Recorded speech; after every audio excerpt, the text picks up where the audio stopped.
Hello and I welcome you all to world affairs. मैं हूं प्रशांत धवन। अगर आपने वर्ल्ड अफेयर्स को सब्सक्राइब नहीं किया है तो subscribe to world affairs now. पिछले कुछ महीनों में अगर हम देखें तो लगातार अमेरिकन मीडिया ने वेरियस आर्टिकल्स में कहा है कि चाइना में नियरली अ मिलियन डेथ्स होंगी, मतलब कि 10 लाख मौतें होने का ये अनुमान लगा रहे हैं चाइना में। इसका मतलब ये है कि ऑन एन एवरेज डेली आप देखोगे कि 5,000 लोगों की मौत तो चाइना में होने ही वाली है। ये वेरियस स्टडीज क्लेम कर रही है, चाहे यूएस की हो या फिर इवन यूरोप की हो।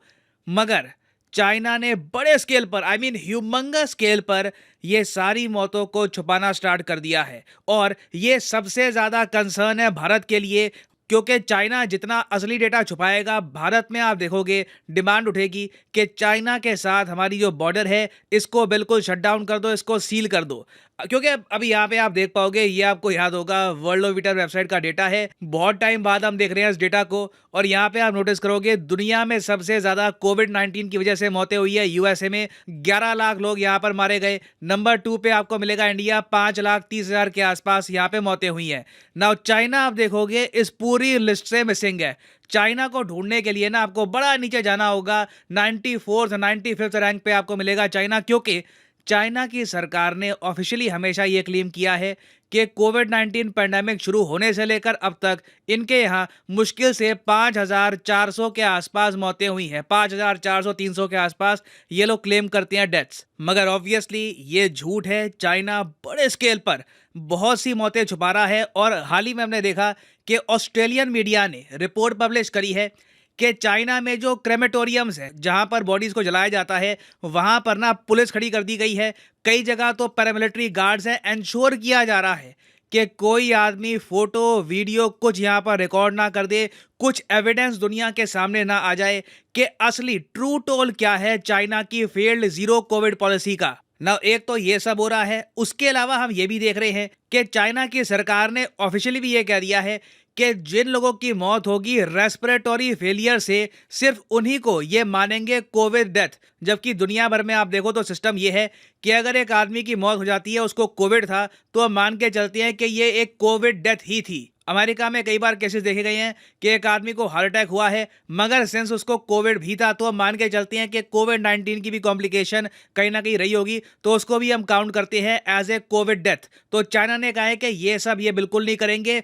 बड़ा स्ट्रिक्ट इनका क्राइटेरिया होगा। जब इनको लगेगा कि हाँ बिल्कुल लंग्स पे बहुत बड़ा इंपैक्ट आया था कोविड-19 का, तभी उसको एक कोविड-19 डेथ ये मानेंगे। अब आप यहाँ पर आर्ग्यू कर सकते हैं, ठीक है, चाइना में आज के समय दो जो कोविड के वेरिएंट हैं, ओमिक्रॉन के वेरिएंट, एक तो BA.5.2 और BF.7, ये तेजी से फैल रहे हैं, मौतें हो रही है, सरकार इनकी यहाँ पर छुपा रही है। ये चाइना करता है। What is new in this? ये तो चाइना लंबे समय से करता आया है। डेफिनेटली 2019, 20, 21 तीनों साल इन्होंने ये सब किया होगा। 2022 में भी अगर चाइना ये सब कर रहा है तो what is the problem? Problem अब हमारे लिए यहाँ पर यह है कि इंडिया में लोग कंसर्न है कि जो चाइना में हो रहा है ना, वो भारत में ना छलक जाए। क्योंकि इंडिया और चाइना की एक बहुत बड़ी लैंड बॉर्डर है। इवन दो मैं कहूंगा भारत को एक एडवांटेज ये है कि चाइना की आबादी का ना 94% रहता है इस इलाके में। ये जो इलाका है चाइना का, ज़्यादातर बिल्कुल खाली सा ही है। सिर्फ 6% चाइना की आबादी रहती है यहाँ पर। और इसलिए आप देख रहे होंगे कि चाइना में जो कोविड फैल रहा है, इसका नेगेटिव इम्पैक्ट सबसे ज़्यादा आपको दिखेगा साउथ कोरिया, जापान, फिलीपींस, आसपास के देशों पर। ईस्ट एशिया में कोविड ज़्यादा तेज़ी से फैल रहा है। इंडिया में स्पीड फिर भी स्लो है। मगर हमारा चाइना के साथ बड़े स्केल पर व्यापार होता है, लोग ट्रैवल करते हैं, बिजनेस डील्स होती है, मीटिंग्स होती है।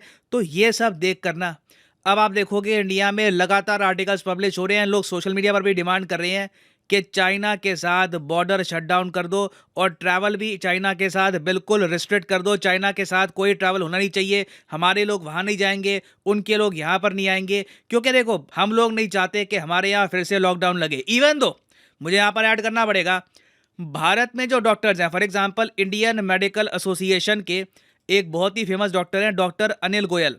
इन्होंने हाल ही में ये कहा है कि इनके हिसाब से, गोयल साहब के हिसाब से, भारत में लॉकडाउन लगने के आसार नहीं नजर आ रहे, क्योंकि भारतीयों का इम्यून सिस्टम काफ़ी स्ट्रॉन्गर है चाइनीज से। इसका मतलब ये नहीं है कि हम ज़रा हेल्दी है वगैरह, मगर जो वैक्सीन हमको दी गई है ये ज़रा बेहतर है। और अगर आप सोच कर देखो तो ज़्यादातर भारतीयों को एक्चुअली एक यूरोपियन वैक्सीन लगी है। अगर हम डेटा को देखें ना, तो 70% से ऊपर जो इंडियंस हैं इनको लगी है एस्ट्राजेनेका वाली कोविशील्ड, जिसका फॉर्मूला बना है यूके में। हमने बस इंडिया में मास प्रोड्यूस करी है सीरम इंस्टीट्यूट ऑफ इंडिया द्वारा। उसके बाद आप देखोगे इंडिया मेड कोवैक्सीन भी यूज करी है हमने, साथ ही साथ रशियन मेड स्पुतनिक भी हमने यूज करी है। तो इंडिया में ना एक बड़ा यूनिक ब्लेंड है जहां पर हमने European vaccine, Indian vaccine, Russian vaccine सब इस्तेमाल करी है। और मैं आपको ये बता दूं, ये अज्यूम मत कर लेना कि जी हमारे यहाँ जो कोविशील्ड बनी है एस्ट्राजेनेका की, उसका लेवल वैसा थोड़ी ना होगा जैसा यूके में था। सेम है।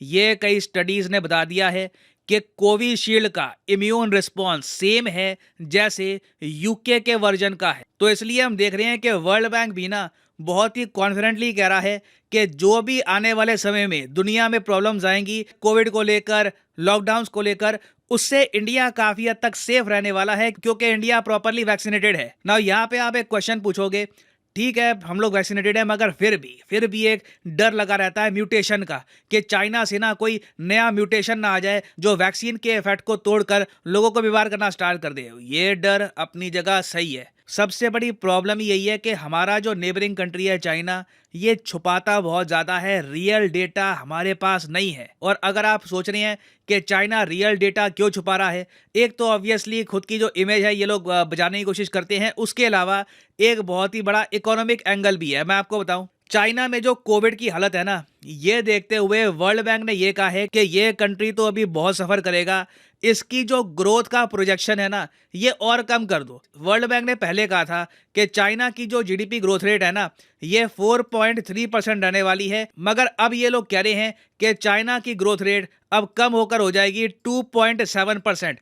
इंडिया के साथ बिल्कुल उल्टा केस हुआ है। इंडिया के साथ देखो, वर्ल्ड बैंक ने यह कहा था कि इंडिया की ग्रोथ रेट रहने वाली है पहले 6.5%, मगर बाद में इन्होंने देखा कि इंडिया में जो इन्वेस्टमेंट्स हो रही हैं, जो मैन्युफैक्चरिंग हमारे यहाँ जंप स्टार्ट हो रही है, वो सब देखकर वर्ल्ड बैंक ने कहा है कि नहीं, इंडिया की growth rate 6.9%, which is very nice, 6.9% आने वाली है। तो चाइना की सरकार को मेन डर ये है कि ये जो थोड़ा बहुत आप कह लीजिए इनका ग्रोथ रेट का बचा है स्कोप, जो वर्ल्ड बैंक के हिसाब से इतना ही रहने वाला है, ये नेगेटिव में ना चला जाए। क्योंकि कई इकोनॉमिस्ट कह रहे हैं कि चाइना रियलिटी अपनी इतनी छुपा रहा है, ये लोग इतनी बातें कवर कर रहे हैं डेटा को लेकर, अपनी फैक्ट्री आउटपुट्स को लेकर, मौतों को लेकर, कि हो सकता है कि चाइना की ग्रोथ रेट नेगेटिव के आसपास चली जाए। मोस्ट प्रॉब्ली ये अपने जो नंबर्स हैं ये भी दुनिया को झूठे बताएंगे, मगर इंडिया के लिए इंपॉर्टेंट ये है कि हम प्रॉपरली जानें कि चाइना में रियल पिक्चर क्या है, सिचुएशन यहाँ पर क्या है। और अगर सिचुएशन जेन्युइनली खराब है तो हम बिल्कुल नहीं चाहेंगे कि हमारे यहाँ केसेस बढ़े, चाइना का वेरिएंट हमारे यहाँ आए। तो इंडिया को कहीं ना कहीं देखिए ट्रैवल रिस्ट्रिक्ट करने के बारे में सोचना होगा, और हो सकता है कि चाइना के साथ अपनी बॉर्डर भी शट डाउन करनी पड़े। हालांकि मुझको यहाँ पर यह ऐड करना पड़ेगा कि बॉर्डर शटडाउन का मतलब ये नहीं होता कि trade shutdown, basically human to human contact हम रिस्ट्रिक्ट करने की बात कर रहे हैं। बाकी चाइना पे देखिए आज भी हमारी डिपेंडेंसी बहुत ज़्यादा है।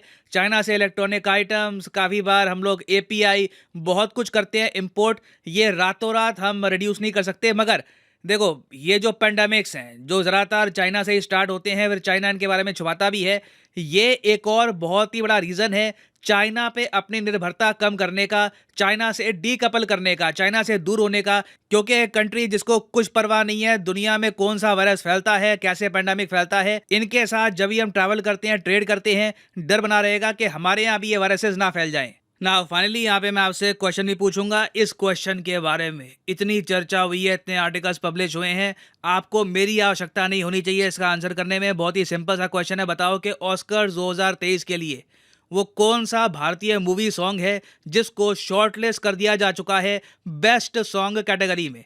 ये है यहाँ पे आपकी ऑप्शन, आरआरआर का नाटू नाटू, केसरिया फ्रॉम कौन सी पिक्चर थी, ब्रह्मास्त्र, या फिर ऑप्शन सी वरारूपम, या option D none of these. Comment section में करिए उत्तर। सही आंसर मैं आपको दूंगा नहीं, सही आंसर आप लोग खुद करेंगे। जो लोग सही आंसर करेंगे उनकी कमेंट को मैं हार्ट दे दूंगा ताकि बाकी लोग समझ पाएं कि सही आंसर क्या है। और हाँ, फाइनली यहाँ पर मैं ये भी ऐड कर दूं कि आप किसी भी एग्जाम की तैयारी कर रहे हैं, चाहे एसएससी, यूपीएससी, बैंक, अनअकैडमी के क्वालिटी कोर्सेज अवेलेबल हैं। इन कोर्सेज से आप घर बैठ के इन एग्जाम की तैयारी कर पाएंगे। सिंपली आपको यहाँ पर करना क्या है, कमेंट सेक्शन में जाइए, यहाँ पर पिन कमेंट में आपको मिलेंगे लिंक एसएससी, यूपीएससी, बैंक के। फॉर एग्जाम्पल लेट से आप परचेज करना चाहते हैं यूपीएससी का कोर्स। तो यूपीएससी पे करिए क्लिक और फिर आपके सामने खुल जाएगा ये पेज। यहाँ पे आपको क्लिक करना है प्लस पर और यहाँ पे आप परचेज कर पाएंगे अनअकैडमी के कोर्सेज। अगर मान लीजिए आपको 6 महीने का कोर्स परचेज करना है, ये भी आप कर सकते हैं, मगर मैं आपको सजेस्ट करूंगा, अभी एक ऑफर चल रहा है 18 महीने के कोर्स पर।